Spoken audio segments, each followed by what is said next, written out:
Speaking of money that's being thrown around, I believe it was Senator Seward that secured money for Doubleday, and Commuter is standing by from the Baseball Hall of Fame. Craig, good morning. Hi, Bill. How are you? Good to hear from you. And am I correct in saying it was Senator Seward that was able to come up with money you guys need to do improvements on Doubleday? Yeah, I believe that's correct. You know, the village of Cooperstown owns and operates Doubleday Field, but we are a great partner with it and use it for many of our events, such as Hall of Fame Weekend. And yes, Senator Seward helped us with a grant that's going to be a huge renovation of Doubleday, completed in a couple of years. 2020 is the target date. Boy, that would be just in time for what? Maybe a big induction?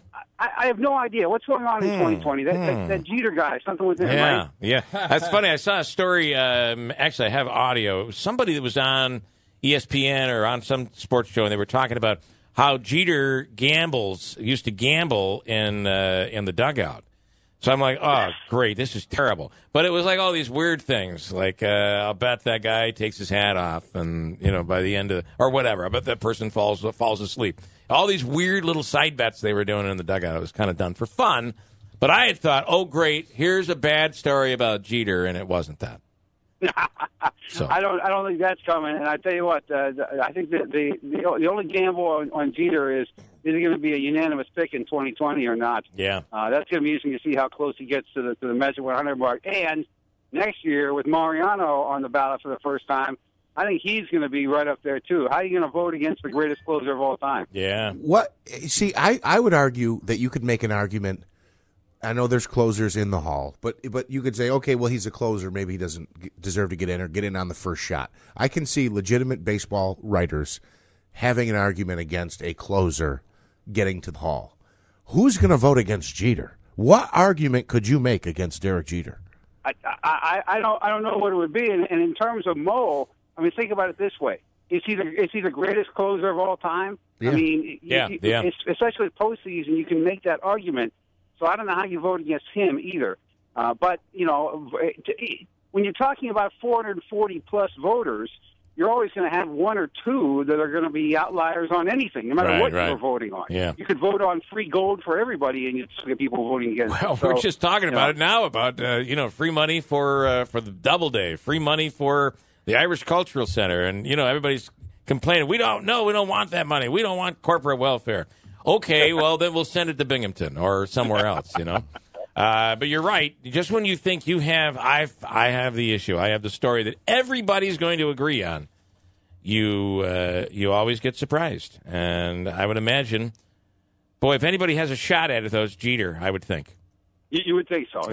With his track record and what he did and how he carried himself, absolutely. All right, let's talk about the big weekend you guys have coming up here. This is going to be another big one, Bill. This is going to be, we're looking at 50,000 plus, probably the same crowd we had for Mike Piazza and Ken Griffey Jr. 2 years ago. Wow. When it was just unbelievable. And you can see the class this year, there's six guys: Vlad Guerrero, Trevor Hoffman, Chipper Jones, Zach Morris, Jim Thome, and Alan Trammell. They're all such great guys. They all just are so happy to be here. And they're such fan favorites. We're going to get a huge Atlanta crowd this year, and you would say, well, you had a lot of Atlanta the last few years with Glavine and Maddox and Smoltz and Schultz last year. But I'm telling you, Chipper, we're going to see it again. We're going to see all these Braves fans, plus all the Detroit fans for Morris and Trammell, plus all the Cleveland fans for Jim Thome, plus the Montreal fans for Vlad, plus San Diego fans. And I just spoke with a San Diego radio station last night. There's going to be a huge contingent here from all the way on the West Coast. So, we're looking at a big one. And just for logistics for people quickly, coming in, when everything's going to happen, and, parking. Obviously, this is a time for people in Cooperstown to make a little money. They make money on the parking, although there was a controversy about that a couple of years ago. But if you want to come down, when to come down, what to experience this weekend. So Saturday is the two big events: the awards presentation at 4:30 at Doubleday Field, and then the Parade of Legends right after that along Main Street. Get here early so you can get a good spot. You can park, you can relax, you can go to the awards presentation at 4:30. It's free, doesn't cost a dime, and then go right out in the street and watch the parade happen from there. Park in the trolley lots that are on the edge. Like if you're coming north down 28. The red lot is right there at the credit union, right at the base of the hill in Cooperstown. Park there, Take the trolley into the village. It costs you $2, and then you can walk around and enjoy it. And on Sunday, it's the same thing. Only one thing extra with Sunday is because the induction site is about a mile from the village, you want to take one of the free shuttles once you're in the village. Free shuttles at the corner of Main and Fair Streets in the village. That'll take you out to the induction site. Get there early because I guarantee you people are going to be out there getting the best spot. Yeah, it opens to the public at 8 a.m. You can't get in there before 8, but that's when the free shuttles start running. Take you right there.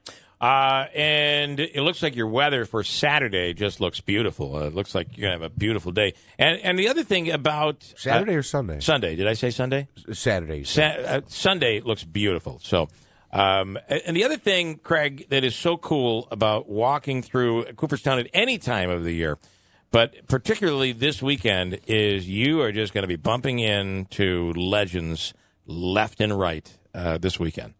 That's so true, and it only happens in Cooperstown. And it was funny because one of my interns this summer was just telling me how another intern, he was clocking out yesterday for lunch. He was going to his lunch break, and he turned around, and there's Jim Thome behind him because Jim's coming in for a museum tour. And Jim said, "Hey, it's time for lunch," and was so kind and gracious to him.